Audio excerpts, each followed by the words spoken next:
Europe 1. Ondelat raconte. Christophe Ondelat. Voici l'histoire d'un sacré bonhomme, un grand patron, Gilbert Trigano, qui n'a pas inventé le Club Méditerranée, comme on le pense souvent, mais qui en a fait un empire. Je n'aurai pas le temps de vous raconter toute sa vie, mais je vais vous raconter le début de sa naissance à Paris en 1920, jusqu'à ce moment où il prend en main les finances d'une association qui s'est créée après la guerre, le Club Méditerranée. Pour le débrief, qui de mieux que son fils, Serge Trigano, qui lui a succédé à la tête du club. J'ai écrit cette histoire avec Éloi Audouin-Rousseau. La réalisation est signée Céline Lebrun. Europe 1, Christophe Ondelat.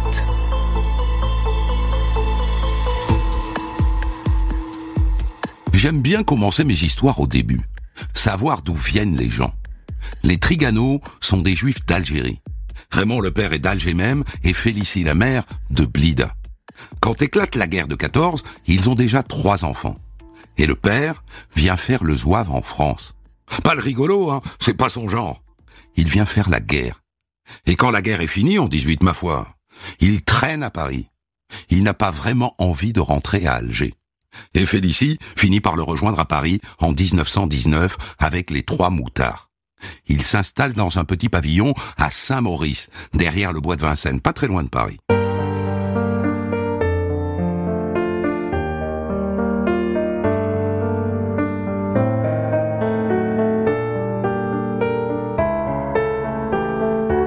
Alors qui était Raymond Trigano, le père de Gilbert? Ça compte l'image du père. C'est à partir de là qu'on se construit. Eh bien, c'était un homme de son époque, autoritaire, exigeant, pas le genre à faire des compliments, un peu raide, féru de valeurs républicaines, laïque, patriote, un rat de soc, pur jus, un radical socialiste.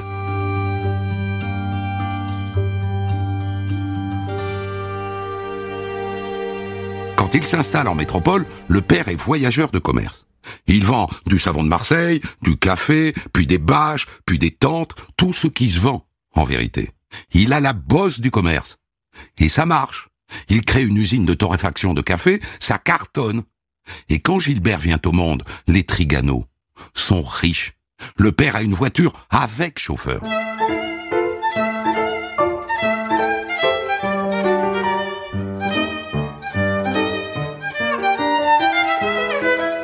Une dernière chose, avant d'assister à la naissance du petit Gilbert. Ils sont juifs, mais sans se forcer. Hein. Ils fêtent la Pâque et Kippour, un peu Shabbat. Et puis c'est tout. Un rat de soc, je vous dis.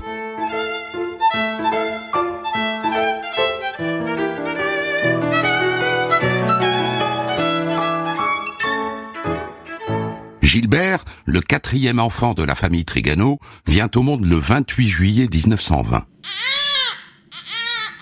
C'est un bébé un peu fragile. À 1 an, il fait des convulsions. Il manque d'y passer. Et le père, qui n'est pas très religieux, se retrouve à prier. « Elohim, prenez ma fortune. Prenez-la tout entière si vous voulez. Mais je vous en supplie, pas le petit Gilbert. » Eh bien, vous n'allez pas le croire. Le petit Gilbert se remet, et quelque temps plus tard, la belle usine de torréfaction de café de Raymond part en fumée. Les Trigano se retrouvent ruinés.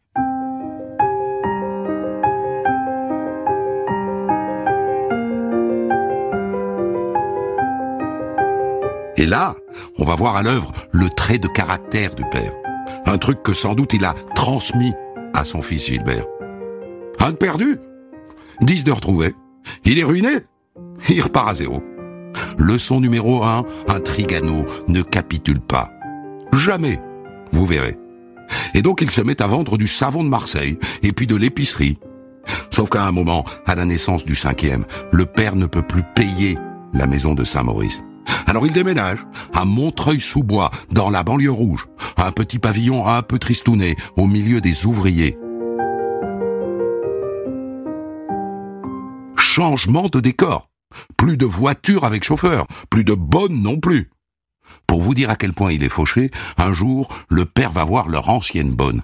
« Dites-moi, Marie, je suis un peu gêné de vous demander ça, mais Vous n'auriez pas une pièce de 2 francs. C'est pour m'acheter un ticket de métro. Je vous le rendrai, hein, c'est promis.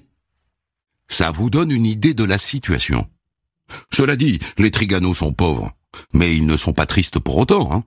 À chaque fois que le père rentre 3 sous, il organise des fêtes dans la grande tradition juive séfarade.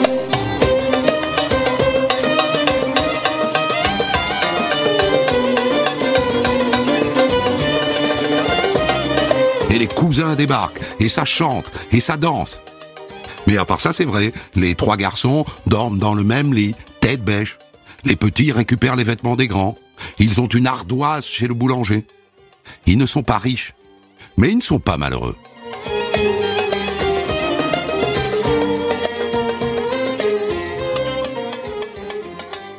Quand elle le peut, la mère emmène ses enfants à la Comédie Française.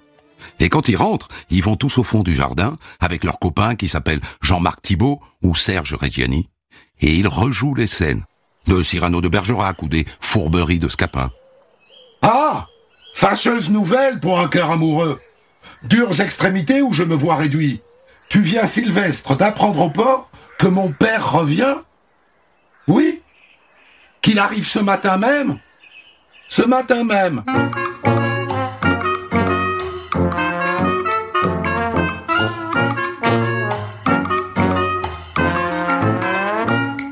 Gilbert est maintenant adolescent.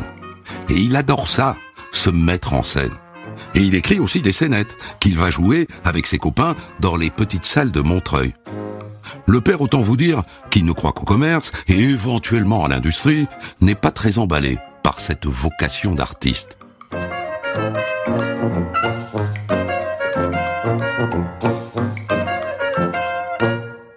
En 1936, Gilbert a 16 ans. Toute la famille déménage dans le 10e arrondissement de Paris. Et tous les dimanches matins, religieusement, ils écoutent le concert des auditeurs à la radio, à la TSF. Et quand ils passent par exemple la Rhapsodie hongroise de Liszt,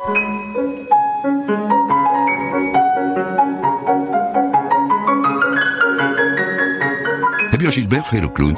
Il imite un musicien qui a oublié son morceau. Ça fait marrer toute la famille. Il teste aussi avec eux les sketchs qu'il écrit. Il a ça dans la peau. Il arrive même à vendre des sketchs à des chansonniers célèbres à l'époque. Oui, 1000 francs le sketch. Gilbert se sent une vocation d'auteur et de comédien. Et pendant l'été 36, il passe ses premières vacances à faire l'artiste dans le casino d'un hôtel du Crotoy, dans la Somme. Son frère aîné Edgar s'est lancé dans le commerce, comme son père. Lui, ça ne le tente pas trop.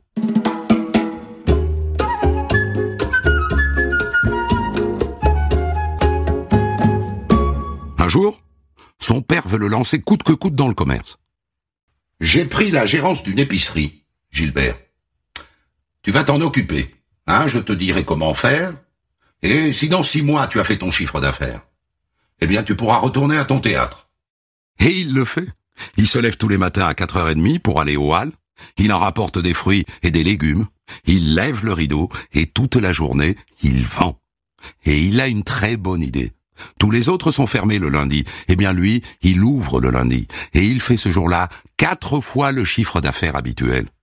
Et donc, il peut reprendre le théâtre.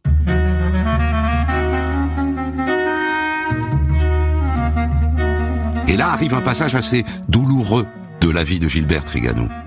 Un jour, un de ses copains va passer une audition pour entrer dans un cours d'art dramatique. Et il lui demande de venir lui donner la réplique. Un rôle de jeune premier. Il accepte. Et sur scène face au jury, le copain s'adresse à lui. « Ô toi, auquel aucune femme ne résiste !» Et là, la salle éclate de rire. Parce que c'est vrai qu'il n'a pas la tête d'un jeune premier. Mais lui a 17 ans. Ça l'a blessé. Il se sent laid. Il se sent très laid. Et il dira que la nuit suivante a été l'une des pires de sa vie. Il a pensé à aller se jeter dans le canal Saint-Martin. Mais souvenez-vous de la règle numéro 1. Un Trigano ne capitule pas. Alors il prend des cours avec Pierre Dux et Fernand Ledoux. Il est tellement dans son truc qu'il ne voit pas la guerre arriver. Il ne voit pas Munich. Il ne voit pas le mal. Alors qu'il est engagé en politique, à gauche.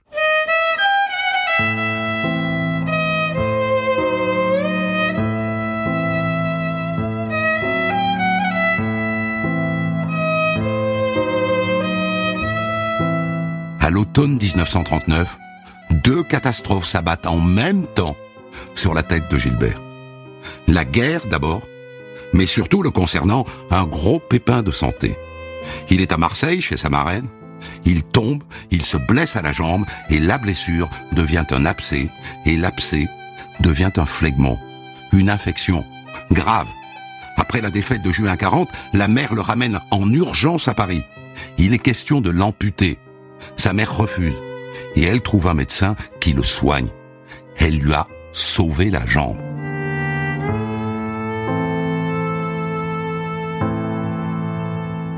Et lui, qu'est-ce qu'il fait, à peine guéri? Un jeune juif, sous l'occupation allemande. Eh bien, il s'inscrit au cours Simon, un cours de théâtre, et il se met à préparer le conservatoire avec Jean Carmé.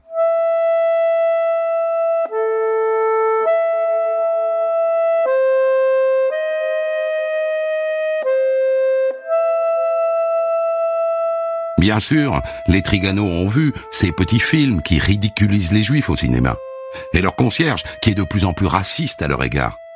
Mais ils ne peuvent pas imaginer ce qui est en train de se tramer. Alors au début, ils se contentent de déménager dans le 19e arrondissement. Un commissaire de police qui habite l'immeuble vient les prévenir. « Vous devriez partir. Ça serait plus prudent. Partez loin. » Et puis un jour, l'aîné des enfants Trigano, Edgar, manque de se faire arrêter. Et c'est le déclic. Toute la famille franchit la ligne de démarcation, direction l'Ariège, d'abord Foix, et puis la petite ville de Mazères, 2200 habitants, où Gilbert n'a qu'une idée, remonter sur les planches.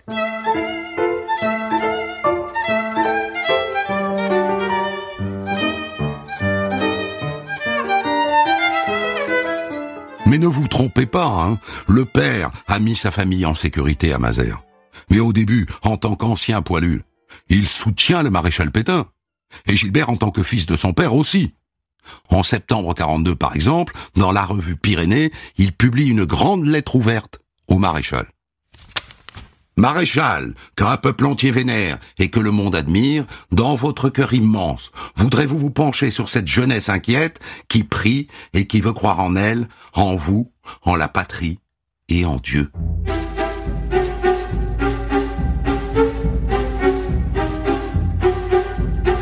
Et c'est en travaillant avec ses frères dans une usine d'armement de Pamiers, en Ariège, que Gilbert bascule dans l'autre camp, celui de la résistance.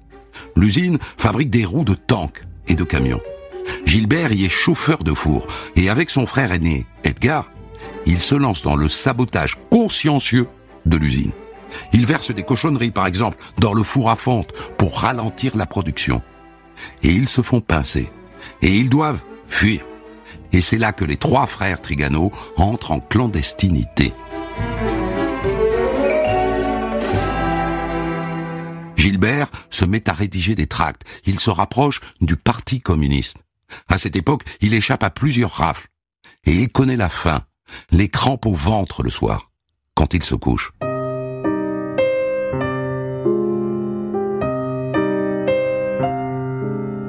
Et c'est à ce moment-là qu'il tombe raide amoureux d'une jeune fille juive comme lui, dont la famille s'est aussi repliée à Mazères. Simone Sabat, une Parisienne, à qui il déclare sa flamme par un poème en alexandrin, s'il vous plaît. Mais avant tout cela, je l'aime et je l'aime encore, et crois avoir tout dit quand je l'ai dit tout bas, et crois avoir tout vu quand sous ses cheveux d'or, je cherche dans ses yeux ce qu'elle ne dit pas.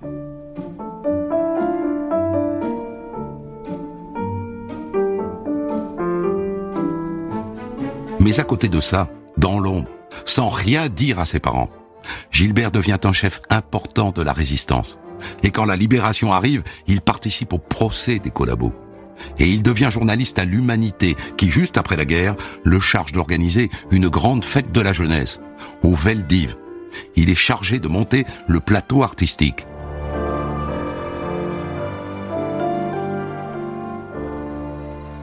Il embauche son copain Serge Reggiani, et il va voir Tino Rossi et Maurice Chevalier. Il leur propose de chanter gratuitement pour sa fête. Gratuitement? Mais mon petit ami, vous oubliez qui je suis. Mais non, monsieur Chevalier, bien au contraire. Tout le monde sait qui vous êtes, et personne n'a oublié que vous avez chanté pour les Boches. Alors si j'étais vous, je ferais ce petit geste, vous voyez, pour le peuple, pour la France. Bon, je vais réfléchir. La fête est un immense succès. Et à la fin, le numéro 1 des communistes, Maurice Thorez, vient le féliciter. Camarade Trigano, bravo! Vraiment bravo! C'était une réussite formidable. En vérité, juste après, Gilbert prend ses distances avec les communistes. Il restera un compagnon de route, mais de loin.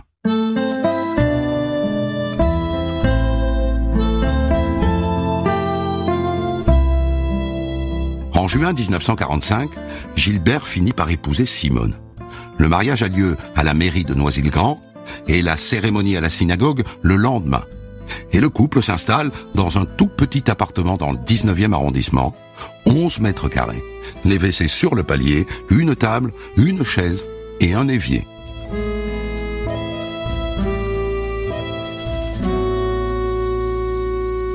Le père vient de se relancer dans le commerce. Et il vient d'acheter une quincaillerie. Et juste en face, il a acheté une petite fabrique de bâches de camions.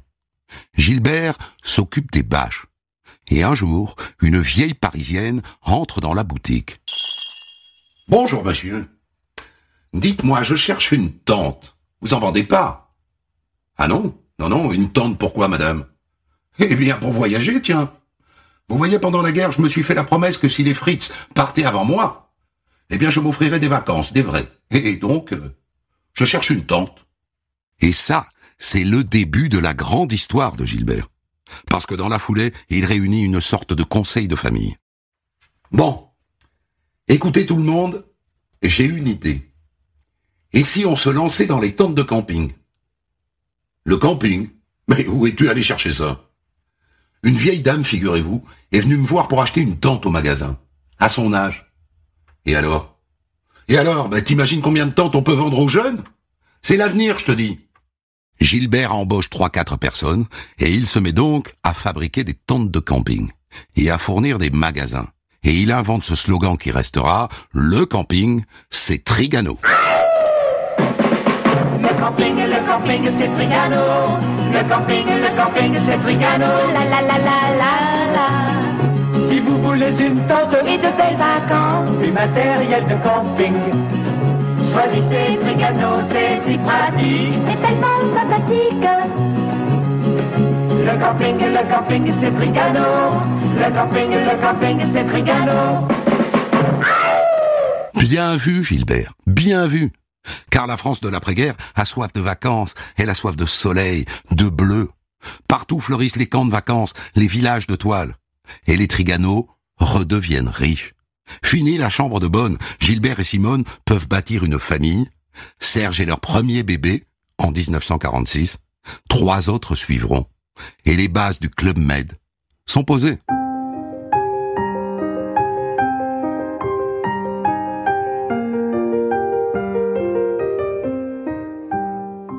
Et un jour d'automne 1949, le téléphone sonne dans l'atelier de l'avenue Jean Jaurès. Monsieur Trigano? Oui, lui-même. Voilà, je suis en train de monter un camp de vacances là pour l'été prochain. Et je cherche des tentes de camping. Le ministère de la Production Industrielle ne m'a pas trouvé d'autres fournisseurs que des Amerloc. C'est pour ça que je vous appelle vous. Dites-moi, vous êtes à Paris? On peut se voir? Et Gilbert voit débarquer au magasin un colosse d'1,90 m, beau comme un dieu, qui s'appelle Gérard Blitz. Oh, je viens de passer des vacances au club olympique de Calvi, en Corse. Je suis convaincu que les gens vont vouloir prendre des vacances. C'est l'avenir, les vacances, le sport, la mer. Je veux créer un endroit où les gens feront ce qu'ils veulent, quand ils veulent et avec qui ils veulent.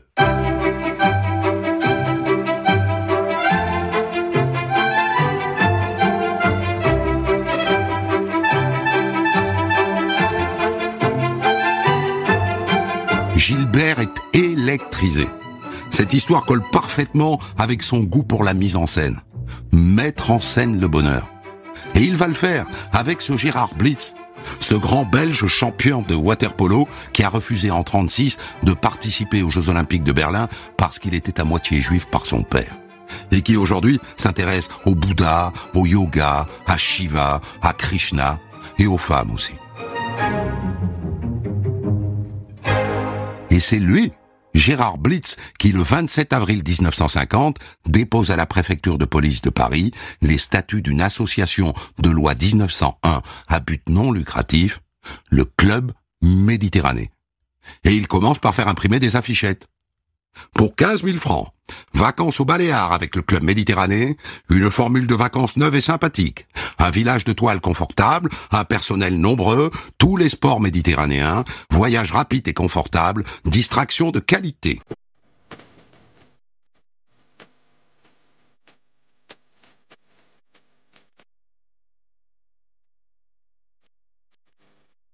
15 000 francs, c'est à peu près un mois de salaire moyen, à l'époque. Et l'idée de génie, c'est que pour ce prix-là, tout est compris, sauf le vin. La première année, 2300 personnes se laissent tenter. Blitz recrute 25 animateurs. Et les premiers vacanciers prennent le train jusqu'à Barcelone, puis le bateau jusqu'à Majorque. Et ils arrivent dans une pinède ombragée. Au début, c'est rudimentaire, hein. La nourriture est mauvaise, les tentes sont vite crasseuses, l'eau des douches n'est pas chaude. Mais peu importe.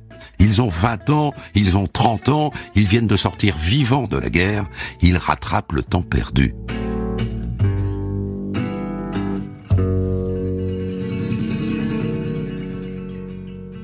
Gérard Blitz les accueille torse nu, en paréo. Il a fait venir l'orchestre du Lido, et une fois par semaine, les animateurs font des sketchs.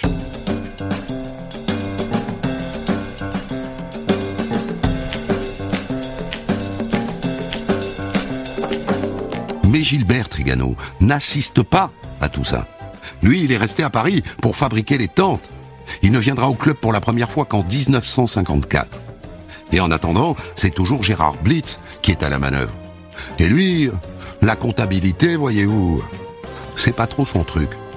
Les premières années, le Club Méditerranée perd autant d'argent qu'il ne gagne d'adhérents. Jusqu'à ce que Gilbert finisse par mettre son nez dans les chiffres. En 1953, il devient trésorier du Club Méditerranée. Il prévient que le trou se creuse, qu'il se creuse tous les jours. Et un jour, Gilbert Trigano et Gérard Blitz conviennent de s'associer. En 1955, ils créent une société à 50-50. Et là, débute une autre histoire. C'est Gérard qui a créé le Club Méditerranée. Mais c'est Gilbert qui va le faire prospérer.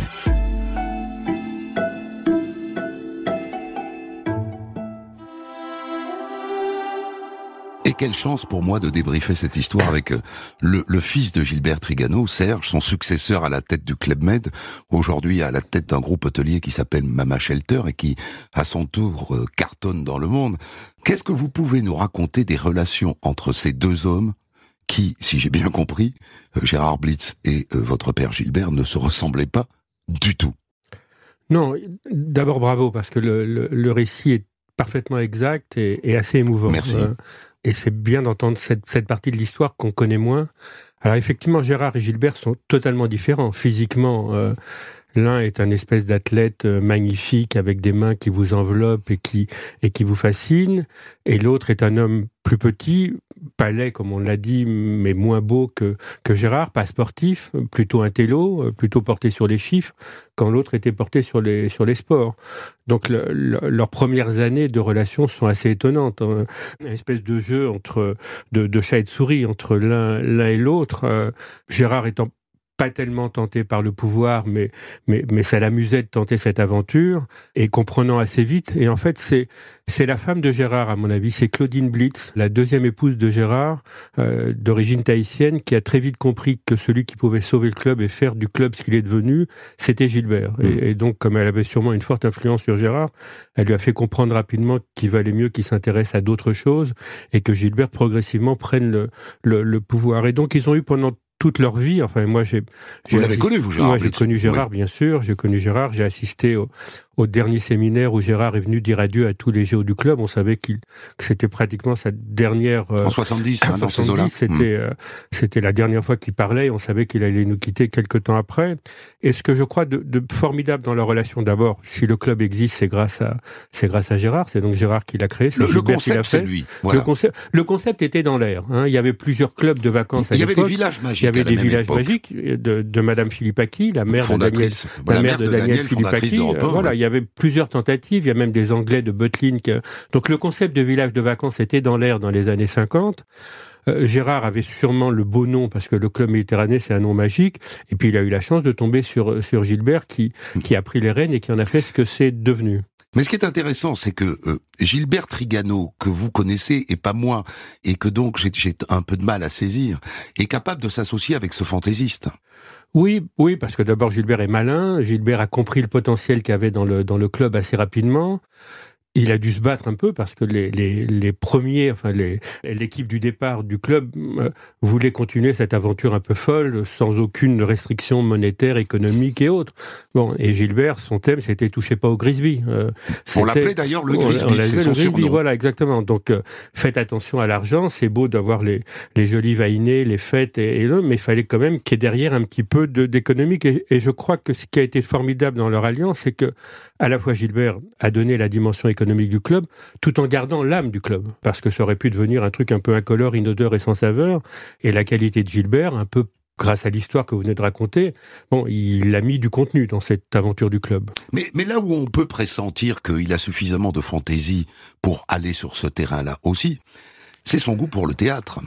Parce que il n'en a finalement rien fait de ça. Or, on a l'impression qu'il n'y avait que ça pendant son adolescence. Alors, est-ce qu'il y a quelque chose qui nous a échappé ? Est-ce qu'une fois adulte, pour vous, ces enfants, dans les repas de famille, ils continuaient à faire le mariole et le comédien ? Pas du tout. Du tout ? Non, pas du tout. Ça l'a totalement quitté. Ça, c'est parti, je crois, après effectivement la séance que vous avez racontée, qui l'a meurtri terriblement. Il a compris ce jour-là qu'il ne serait pas comédien. Il a compris ce jour-là que c'était terminé et qu'il avait une revanche à prendre. Et je crois qu'il a utilisé, parce qu'il avait quand même des talents de comédien, dans ce côté d'orateur. C'est-à-dire que c'était un homme qui pouvait réunir tous les ans les 500, 1000, 1500 géos du club et leur expliquer ce qu'on allait faire du club d'année en année et leur donner l'espèce de virus incroyable. Il faisait un show incroyable, émouvant, tout à fait réel, et donnant tous les ans la nouvelle dimension du club et passant du petit club d'Alcoudia à un club qui, lorsqu'on l'a quitté, avait 130 villages dans le monde entier. Est-ce que néanmoins, puisqu'il a été au Club Med, il a tout fait. Il a été chef de village. Il a été chef de village, oui, absolument. Pour apprendre le métier. À Santa Giulia, il a fait des spectacles ou pas ? Je crois pas qu'il ait fait des spectacles. Je pense pas qu'il soit allé tout le monde là. fait. Vous les avez fait, vous, moi, les spectacles ? J'en ai fait, oui. Vous en avez fait. J'ai fait de mieux, mais j'en ai fait. Je voudrais savoir ce que vous savez de la transmission qu'il y a pu y avoir entre votre grand-père, Raymond, et votre père. À quel point a-t-il été marqué par lui ? Écoutez, d'abord, mon père m'a peu parlé de sa jeunesse. J'ai presque appris des choses tout à l'heure dans votre récit. Moi, ce que je crois que mon grand-père lui a transmis, c'est des valeurs. C'est ce que vous disiez tout à l'heure, c'est-à-dire qu'il faut toujours repartir. On a eu des moments difficiles dans l'histoire du club, y compris à la fin du club. Gilbert ne regardait jamais le passé. Quand j'ai été viré du club, il a dit c'est fini, l'histoire du club se termine, on va faire autre chose. Quand il y a eu les drames, des moments difficiles, Gilbert ne regardait jamais sur le passé. Alors ça, c'est un trait de caractère qu'on perçoit chez Raymond quand même. Quand son usine de café brûle, le lendemain, il va vendre du savon de Marseille. Absolument. C'est pour ça que je pense que ça fait partie des valeurs qu'il a dû lui transmettre, l'idée de toujours rebondir, de toujours repartir, de jamais regarder derrière. Encore une fois, il fallait du courage à la fin de la Deuxième Guerre mondiale, de quitter l'Algérie dans laquelle il avait tout, pour repartir de zéro en France avec des nouveaux commerces. Enfin, c'est tout à fait. Enfin, c'était des migrants, hein, c'était des gens qui sont repartis de zéro et qui se sont complètement intégrés et qui ont fait les choses. Donc, je crois que le sens des affaires, mon père l'a eu assez rapidement. Il a eu la bosse des affaires, un peu comme son père. Oui. Voilà. C'était dans la famille, enfin les trois frères et mon grand-père et même les sœurs qui ont monté certaines des affaires de commerce. Mais est-ce qu'il a eu vraiment le choix ? Parce que c'est un peu la question qu'on se pose. C'est-à-dire qu'à un moment donné, on a l'impression que Raymond ne laisse pas vraiment le choix à Gilbert que de se lancer dans les affaires. C'était gentil ces histoires de théâtre, c'était bon pour la jeunesse et l'adolescence. On est après la guerre, il y a une sorte d'aspirateur comme ça qui se lance et il n'a pas le choix. Écoutez, je ne sais pas s'il a le choix. Moi, je crois qu'il a décidé, encore une fois, d'arrêter cette carrière qui partait pas dans le monde de la comédie, du théâtre et autres. Il l'utilisera au sein du club Méditerranée. Il a très vite envie de faire vivre correctement son épouse et ses enfants. Oui, parce qu'elle râle un peu quand elle débarque dans la chambre de bonne de 15 mètres carrés. C'est un peu difficile. Ouais. Bon, elle nous a expliqué plusieurs fois, quand nous on s'installait dans nos appartements, qu'elle avait vécu dans une chambre de bonne, que le mariage s'était fait dans un café. Oui. Voilà, elle nous a raconté ces histoires-là, donc c'est revenu. Voilà, et Gilbert avait un espèce de courage formidable qui est de dire, ok, on va partir de là et puis on va bâtir quelque chose. Et je crois qu'effectivement, ce coup de fil avec Gérard Blitz, quand Gérard lui raconte ce qu'il a envie de faire, c'est l'étincelle, quoi. Gilbert aurait pu continuer à développer l'affaire Trigano. Il a été plus tenté par l'aventure du club, dans lequel il avait plus envie de s'épanouir et dans lequel il a senti qu'il y avait un potentiel inimaginable. Votre père, je l'ai dit, a connu donc la pauvreté à Montreuil-sous-Bois, où il a vécu avec et au milieu des ouvriers, avec leur niveau de vie à eux, le même. Il a connu la faim, la vraie faim, pendant la guerre. Est-ce qu'il en parlait ? Est-ce que c'était un argument pour rabattre le caquet des petits bourgeois que vous étiez gamin? Non, pas du tout. Il n'en parlait pas, mais par contre, il ne se couchait jamais si sur la table de nuit, il n'y avait pas quelque chose à manger. Et on a mis du temps à comprendre. Il mange la nuit. Il mangeait la nuit. Il voulait être sûr qu'il y ait quelque chose à manger. Il pouvait, d'abord, comme il dormait pas, il dormait 3-4 heures par nuit. Donc il voulait être sûr, et ça, je pense que c'est la suite des années de privation qu'il a connues, qu'il y avait quelque chose sur la table de nuit qui pouvait grignoter n'importe quoi. Voilà. Mais il n'a jamais parlé, il s'est jamais plaint des années qu'il a vécues et qui avaient été effectivement très difficiles. Et il n'a jamais utilisé la guerre pour vous faire la leçon? Non, jamais. Ni la pauvreté? Jamais. Il a d'ailleurs jamais parlé de la résistance. On l'a découvert plutôt après, mais pas. Il vous en a jamais parlé, jamais mais ça, parlé. Comme la plupart des pères n'en ont jamais parlé à leurs enfants. La judaïté, il en a fait quoi? Il en était où? Ça comptait combien? C'est ce que vous avez dit tout à l'heure dans le récit, c'est-à-dire... Moi j'ai parlé de Raymond, mais la sienne, oui, je sais nous, pas. Pareil, on était les juifs de Kippour. C'est-à-dire ceux qui vont à la synagogue le jour de Kippour. On faisait pas Shabbat, on faisait un peu Pâques selon les années, quand on n'était pas en vacances dans les villages. Vous mangez pas cachère? On mangeait pas cachère. Voilà, donc il se sentait profondément juif, mais il le vivait à sa façon et sans être rentré totalement en religion, comme ça peut arriver aujourd'hui pour certains. Et chez vous, ça n'a pas bougé, ça? Non. Il vous a transmis ça? On a gardé ça. Et vous avez transmis ça vous-même? Moi, j'ai transmis ça à mes enfants. Ça n'a pas bougé. Absolument. Il y avait la fête, quand même. Manifestement, il y a toujours eu la fête. Est-ce que c'est vrai, ça? Le côté smala? Pas tant que ça. Partie de la légende. Ouais. Pas tant que ça. Non, il y avait des grands repas familiaux chez ma grand-mère, qui passait ses journées à préparer le couscous familial, du samedi ou du dimanche. Mais je me rappelle pas. On a fait des belles fêtes pour ma bar mitzvah, pour des événements, grands événements familiaux. Mais voilà. C'était pas plus que ça. Pas vécu de plus que ça. Non, le soir, d'abord, mon père avait pas le temps de faire la fête. Il se levait à 4h, 5h du matin, il rentrait à la maison à 9, 10h, il essayait de nous dire bonsoir, il se couchait, et il se réveillait à nouveau pour travailler. La politique. La guerre l'a donc amené à fréquenter des communistes, il a été résistant avec eux. Évidemment, ça l'a marqué. Au sortir de la guerre, ça l'a amené à travailler peu de temps au Journal de l'Humanité, à organiser cette première fête, en fait, de l'UMA au Vélodrome du Veldiv à Paris. Il était communiste. Écoutez, je crois qu'il a été communiste comme beaucoup de juifs, parce que les communistes, à un certain moment donné, ont pas mal protégé la communauté juive. Et puis quand il a vu en 45-46, donc après la fameuse fête du Veldiv, comment ça évoluait, comment le Parti communiste s'était aligné complètement sur le régime de Staline, il l'a quitté très, très rapidement. Il est resté socialiste, mais il n'était plus communiste et il n'avait plus de carte du parti, comme le craignaient certains grands patrons du CAC 40 en pensant qu'il était immiscé dans le monde des affaires et représentant le Parti communiste. Ça fait partie de la légende. Il est resté de gauche. Il est resté de gauche toute sa vie. Oui. Ça voulait dire quoi quand on est PDG d'une multinationale? Ça veut dire peut-être apporter un regard différent sur ses équipes et ses employés. Ça veut dire peut-être répartir les richesses de façon la plus correcte possible. Vous savez, Gilbert avait obtenu, quand Edmond Rothschild est rentré au Club Méditerranée dans les années 60, Gilbert avait obtenu d'Edmond qu'il ait 4% des résultats de l'entreprise. Bon, ce qui à l'époque était ridicule, parce que l'entreprise ne gagnait pas d'argent. Et puis l'entreprise s'est mise à gagner beaucoup d'argent. Gilbert a vite compris que ça n'avait pas de sens de garder les 4%. Il a donc gagné 1% pour lui et réattribué les 3% à l'ensemble des géos du club. Donc je crois que c'était sa façon à lui de se sentir de gauche en répartissant le mieux possible les résultats du fruit du travail des équipes de géo. Alors, l'un des grands paradoxes qui est toujours difficile à comprendre, c'est qu'au fond, il a été une sorte de pape des vacances, de l'après-guerre, et jusqu'à nos jours, mais lui, il n'en prenait pas. Ah, lui prenait pratiquement jamais de vacances. Il se débarrassait de sa femme et de ses enfants en nous déposant à La Baule ou dans des stations de vacances de l'après-guerre, puis après on nous envoyait en vacances au club. Lui passait 24 heures et après se tirait et doublait son rythme de travail. Non, il partait jamais en vacances. Il ne supportait pas les vacances.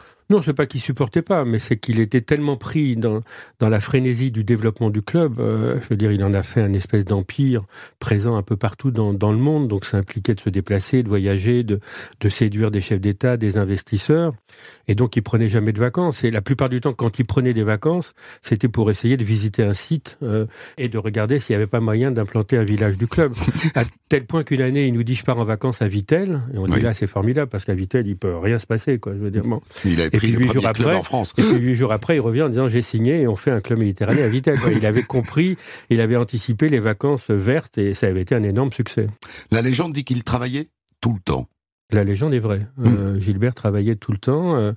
Gilbert travaillait du lundi au vendredi dans les bureaux de la Bourse, prenait les week-ends pour aller visiter les villages ou les futures implantations, se levait à 6 heures du matin pour répondre à tout le courrier qu'il recevait, arrivait au bureau à 8 heures, donnait les valises de courrier à toutes ses secrétaires qui nous tapaient des notes ou qui répondaient aux adhérents, prenait au déjeuner, recevait les investisseurs, les chefs d'État et autres. Voilà, c'était une incroyable machine avec une vision, parce que non seulement il travaillait, mais il a eu la vision de faire de ce club parti dans un petit endroit des Baléares un empire qui a séduit les Américains, les Japonais, les Sud-Américains et qui commençait à séduire les Chinois. Mais quel était son petit moteur ? Est-ce que c'était l'argent, ou au moins pour partir l'argent ? Est-ce que c'était la réussite ? Est-ce que c'était montrer à son père que lui aussi, il pouvait ? Qu'est-ce qui le faisait avancer ? L'argent, je crois pas. Bon, il a bien vécu, il était bien payé, mais sans plus, il payait ses impôts en France, il était... là-dessus, ça n'a pas été son truc. Il était heureux d'avoir une belle maison à la campagne et un bel appartement à Paris, puis avec ça, il allait très bien, il se moquait des voitures, il voulait offrir des bijoux de temps en temps à ma mère, mais c'était pas la motivation. Non, je crois que sa motivation, c'était ce club, quoi. C'était d'arriver à en faire un espèce d'empire sur lequel le soleil se coucherait jamais, c'était d'apporter du bonheur aux gens, parce que ça faisait partie aussi de son moteur, c'était de rendre heureux les hommes et les femmes qui y travaillaient, c'était cette épopée incroyable, quoi. Voilà, moi je pense que c'est aussi simple que ça, c'était cette passion du club, dont il disait que c'était sa maîtresse, et qui était l'aventure de sa vie, et sur lequel il n'a jamais cessé de l'améliorer, de l'embellir, et de la faire vivre. On dit que souvent on fait les choses dans la vie pour exister dans le regard de ses parents. Jusqu'à quel point est-ce qu'il a fait tout ça pour exister dans le regard de Raymond, votre grand-père? Je ne saurais pas vous dire. Vous l'avez peu connu, votre grand-père? Si, je l'ai connu. Il a assisté à tout ça, il en pensait quoi, lui? Je crois qu'il avait du recul. Lui, il était plus intéressé par l'affaire de camping, et donc il restait dans le magasin de l'avenue Jean Jaurès. Lui, il a gardé le camping, le grand-père. Lui a gardé le camping, voilà. Bon, l'affaire du club, je suis pas sûr qu'il ait exactement compris de quoi il s'agissait. Je pense pas qu'il soit même jamais venu dans un village du club. Ah oui. Non, c'était pas son truc. C'était pas son truc. Et vous, qu'est-ce qu'il vous a transmis, Gilbert? Qu'est-ce qui est inoxydable dans la dynastie des Trigano? Écoutez, moi, il m'a peut-être transmis des valeurs, il m'a peut-être transmis l'amour de ce métier. On a dit un jour qu'on était des fabricants de bonheur. Bon, nous, ce qui nous amuse dans la famille, c'est de trouver des lieux, que ce soit hier des plus belles plages du monde, ou aujourd'hui des lieux dans les villes, y compris des lieux atypiques comme la rue de Bagnolet, et de mettre en scène ce lieu et de le faire vivre, et d'apporter un peu de bonheur aux gens qui viennent passer 8 jours de vacances ou qui viennent prendre un verre dans un de nos bars ou un de nos rooftops. Voilà, je crois qu'il m'a transmis l'envie d'abord de rebondir, parce que il y a eu un passage un peu difficile. Oui, quand vous perdez le Club Med. Quand on est viré du club Manu Militari, c'est un peu violent. Comme toutes les belles histoires d'amour, ça se termine mal. Et donc, bon, il m'a dit, il n'y a pas eu un mot. Il est encore là, lui. Gilbert est encore là quand ça se termine. Oui, il essaye de sauver le truc, ça ne marche pas. Et il me dit, bon, c'est fini, on va passer à autre chose, quoi. Voilà. Et puis, on a essayé de s'implanter au Maroc, on a essayé de faire d'autres choses, jusqu'à l'aventure des Mama Shelter, qui est donc cette chaîne d'hôtels extrêmement contemporaine, moderne, pour les jeunes. Qu'on développe, pour les jeunes, les moins jeunes, qu'on développe en France, à l'étranger, aux États-Unis et ailleurs. Voilà. Et mon plus grand regret, c'est qu'il ne soit pas là pour voir ce qu'on est en train de faire. Pour voir ce que vous êtes en train de faire, car la chaîne qui était implantée en France, Paris, Lyon, Marseille, je crois, au départ, est en train de se développer. Voilà, on a ouvert à Los Angeles, on a ouvert à Rio de Janeiro, à Belgrade, à Prague, on ouvre à Londres, on en ouvre un à Lille, on en ouvre un deuxième à Paris, porte de Versailles, enfin voilà. Ils sont très marrants, vos hôtels, parce que c'est du béton brut. On a l'impression de dormir dans un chantier.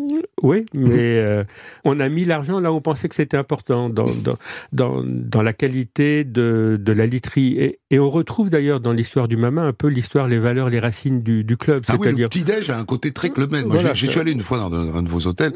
Ce sont des hôtels assez marrants. Il y a un personnage qu'on a vu apparaître là, et puis on n'a pas pu s'arrêter dessus, parce que votre père n'en dit pas plus dans cette biographie. C'est Serge Reggiani. Ils ont donc grandi ensemble à Montreuil-sous-Bois. Est-ce qu'ils se sont suivis après dans la vie? Est-ce que Reggiani a fait partie de votre décor d'enfant? Alors d'abord, moi je crois que s'il m'appelle Serge, c'est parce qu'il y a eu Serge Reggiani. D'accord. C'est en tout cas ce que j'ai cru comprendre de ce qu'on m'a raconté. Et oui, Gilbert a continué à voir Serge Reggiani, ils se sont suivis pendant un certain temps, puis après je pense que les liens se sont distendus, mais oui, Gilbert était là quand Serge à un moment donné a eu besoin de lui, et ils ont été complices pendant de longues années, comme avec Jean Carmet et ou Jean-Marc Thibault, comme quelques-uns des hommes avec qui il a fait un bout de chemin. Ah oui, Jean Carmet, il a finalement pas pu préparer le conservatoire avec lui comme il en rêvait, mais ils sont restés proches. Ils sont restés très proches. J'étais ravi, Serge Trigano, de revisiter l'histoire de votre père et finalement de votre grand-père à travers ce récit que j'ai tiré donc de cette biographie qui est un mélange de biographie et d'auto-biographie, coécrite avec Alain Faujas en 1994 et publiée à l'époque chez Flammarion, qui s'appelle Trigano, l'aventure du Club Med. Merci Christophe. Merci infiniment. Et moi j'étais très ému de cette histoire. Merci à vous. Des centaines d'histoires disponibles sur vos plateformes d'écoute et sur europe1.fr.